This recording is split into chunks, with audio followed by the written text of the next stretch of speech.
Welcome to Universal Man. My name is Mark Weppett, and I'm here to help you unleash your apex potential. And today I want to be talking to you guys about how to live your life as an artist, or if you prefer, to live your life like a gamer. And the way that we do this is by first embracing constraints. By embracing constraints, they create the rules which allow you to essentially create the art of your life, or to play the game of your life and unleash your maximum creativity to the greatest effect. But beyond this, I want to talk about how important it is to not identify with those constraints. I think very often we have a temptation to do that, to say that we are this kind of artist or we are this kind of gamer. This is what we do. This is who we are. And that can really trap us in self-limiting little boxes. And so these two concepts, the idea of embracing constraints, but then not identifying with them, have served me extremely well and helped me do all the good things that I have pretty much done in my life. But it's when I forget these things that's when things start really seeming to fall apart and get really stuck. And so this video is a reminder to me as much as it is hopefully an invitation to you. All right, I want to kick this video off by briefly talking about the problem that I'm seeking to solve. And this problem is the issue of unbounded potential, okay? We all have an infinite number of options for how we can choose to live our life. And the issue with this unbounded potential is that, well, one, you can't do everything, right? Like, you're limited by time, energy, and resources. So like, you can't do it all. And then also, even if you're going to try and do a lot of different things, well, your effort would then be scattered, and scattered effort usually produces pretty poor results. But perhaps like the most fundamental thing is that when there's not enough limitation, you can't actually create a path. You can't actually get specific about how you want to move forward in life. Like, there's a lot of people in this world who they're struggling because they just refuse to like think bigger and, really try, right? They're just sort of on autopilot oozing through life, all right? Those aren't the people I'm talking about now. The people that I think struggle, that this video is trying to help, are the ones who are thinking so big, but they're thinking so amorphously, right? They dream too abstractly. They think about, I want better, I want more, and blah, blah, blah, but it's so out there. It's not bounded. It's not brought down into some kind of finite form of saying, I'm going to get better in this specific thing, in this specific way, in this time frame, so that they actually give themselves a box to play in, right? Because this is what you need. Ultimately, you need constraints in order to create. Think about it. Like, you can't play a game if there are no rules. You can't actually play a game. Like, if I just hold a ball and I say game, and you're like, well, what kind of game? And I'm like, I don't know. And I throw it up in the air and I say, I win. It's like, it doesn't make any sense. You're not going to want to play that game. And you're not. You're going to walk away from me and call me a weirdo and a loser, as you should, right? And this is the way it works. Like, you need clearly defined constraints in order to play well, to create, to make art, right? So like, in the art realm, like a painter, they say, I'm going to use these paints, and I'm going to use this size canvas, and I'm going to use this brush, and then those are my constraints. I can make art with that, right? That bounds them, and that forces them to make decisions. And it's in this decision-making process that they can actually express themselves. They can actually make something. Maybe it's the musician who says, all right, I'm going to make this album using these set of instruments and these set of plugins on my computer, right? You have to bound yourself. Otherwise, you're going to just be constantly wondering like, oh, well, maybe I should do this, or maybe I should do that, or maybe I should do this, or maybe I should do that, or maybe I should add this, or maybe I should add that. And you can be flexible with some stuff, but there has to be a core governing set of something there in order for you to play. And this becomes even more important when you're trying to involve other people, right? Like, that's what sports are, especially competitive team sports. There has to be rules. These rules constrain how you can engage with each other. They determine what a win is, right? Without that, there is no such thing as playing, right? So it's like, If you say the game is, well, let's see who can run 100 meters the fastest. Well, that's one game called, the 100-meter dash. But then you say another one, it's like, well, we're going to put this big board up with a hoop on it 10 feet in the air, and we got this bouncy ball, and let's get 5 people together in a court of this size and see who can put the ball in the hoop more. That's our game. That's basketball, right? So it's like, those are all, it sounds weird. It's arbitrary, and it kind of is, right? That's the thing. It's like the rules in many ways and in life, they are arbitrary. So, but you got to pick them. That's the thing, is like people have trouble picking their rules. And so at that point, it comes down to, what do you want, right? What set of rules, what set of constraints do you think would offer you the capability of playing a game that you find compelling, of creating art that you find compelling? So if we're going to look at some examples, I always use fitness because it's easy. Like if you're going to choose to lose weight, well, pick your constraints. How are you going to do it? It's like, well, I'm going to walk and I'm going to fast 2 days a week. All right. Those are your constraints. You could lose weight like that. You could also lose weight by setting rules around your diet. You lose weight by, saying, I'm going to do competitive Olympic lifting, or I'm just going to play badminton 6 hours a day. Like, you just got to figure it out, right? What are your rules? And it's helpful to use a time frame too. Like, are you going to give yourself an infinite amount of time, like unlimited resources? Or, sometimes the best things are created on a tight budget, right? A tight timeline.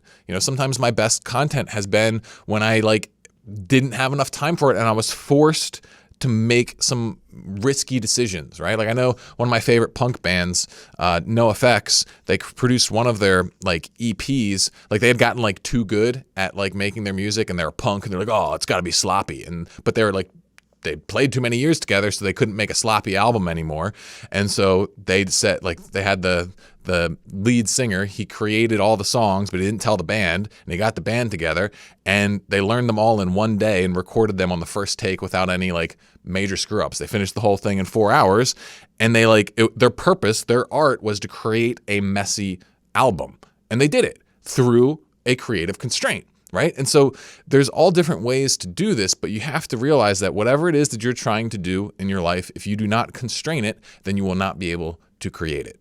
So another example of this would be my Metascript method guide. I asked myself, if I was going to try and completely transform someone's life in an ebook that just taught them some journaling techniques, what would that look like? If I was just going to if I wanted to transform someone's life with journaling techniques and a small guide, okay, what would that look like? Well, that's the Metascript method. And it so far has been transforming lives because I chose a set of constraints that allowed me to get creative and provide powerful, useful solutions. So if you want to learn how to do that, if you want to learn how to reprogram your brain and become more disciplined just through journal entries, check out the Metascript method by clicking the link below. So when you embrace constraints, you do get access to power. You get access to a game that you can play and that you can get really good at.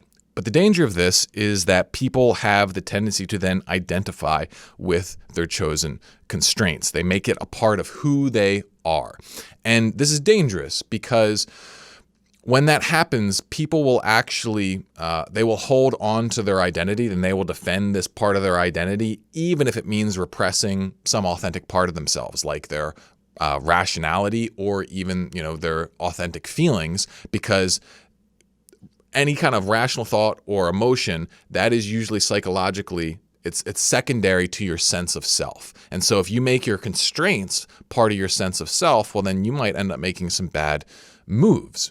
So let's look at some examples of repressing your rational self because you've identified with your constraints. So maybe, you've chosen the constraints in the political sphere of being I'm a Republican or I'm a Democrat, and you identify with that. You say, all right, this is my filter on reality. This is the party I care about. This is who I am. All right.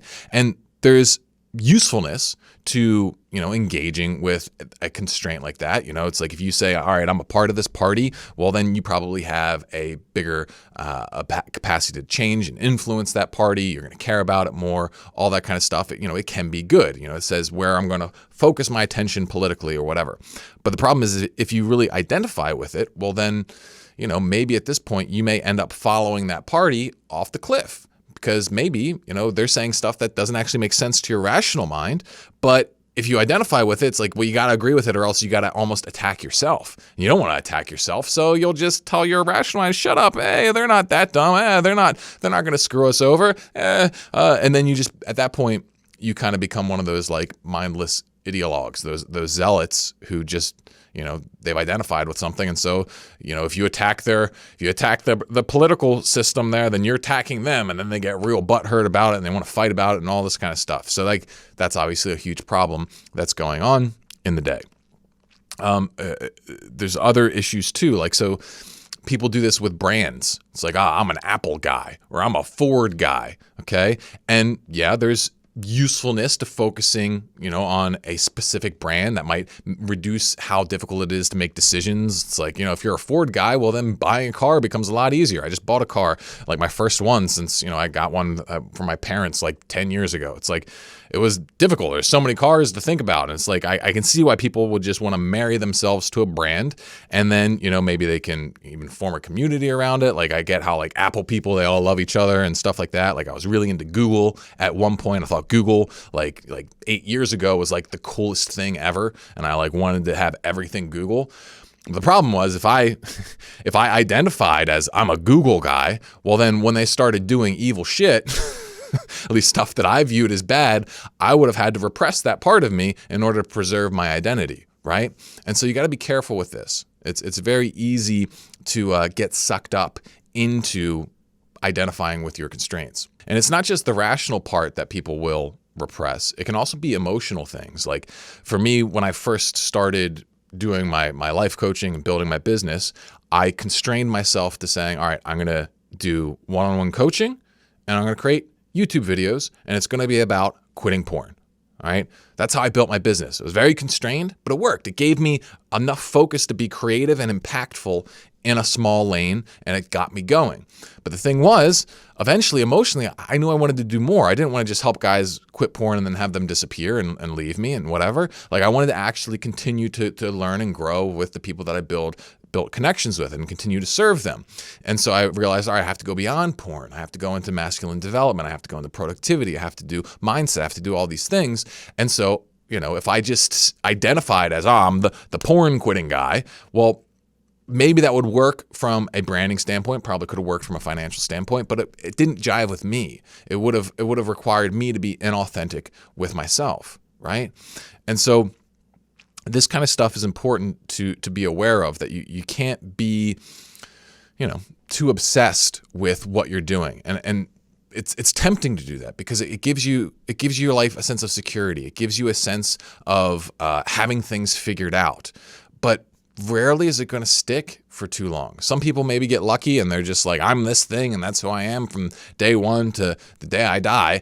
But I think for most of us are not like that. We're going to go through many different phases where we're going to need to play different games, make different kinds of art with different mediums, all right? And so the point that I'm trying to bring you to here is to recognize that you are the artist, not the art supplies, right? Like you are the gamer, not the specific game that you are playing, right? So it's like we're talking about with the artist, their constraints are their supplies, their medium that they choose, right? So like they have to realize though that they can change the medium and still be the artist, right? An athlete, they can play different sports. They can play different games. Many of the great athletes did. They were like D1 athletes in multiple sports. And then eventually they had to pick to specialize. But even then, they're not that their whole life. Usually they retire and then they become something else, right? They have to do something else, right? Like, Chael Sonnen, he's the one who comes to my mind because I'll watch his MMA show because I'm into MMA, and he was a mixed martial artist, very successful, not the top, but he was very good. Some would argue he was the best of all time, but that's more his fans. But anyway, like he now is one of the best commentators in the sport. So he shifted. Some people, they shift to entirely different things. You see some athletes that go entirely into philanthropy, right? Some go into, business, right? And so it's like you can't marry yourself to a game that maybe at some point you're not gonna play anymore, or you're not going to want to, or you can't. This can even go deeper into the ways that you just show up interpersonally, like what kind of hat, what kind of persona you put on. Like these, like like all of the different ways in which you can show up, they're like colors in your painter's palette. All right. Like the way that I show up like as Coach Mark in a Vanguard mentoring call is very different than when I show up and I play with my 2-year-old, right? And the way I show up with my 2-year-old is very different than the way that I show up with my wife when we're out on a date night, right? And this is appropriate. It doesn't mean that I'm being inauthentic. I'm the same artist, just painting with different colors, right? And this is what we all need to be able to do. Like the reason why I even made this whole video was because one of the guys in the Vanguard, he was asking me about like, I feel like I've got this split in my sexuality, like there's this, calm and sweet side who wants to be like hold hands and, like kiss on the cheek and be like this nice guy with girls.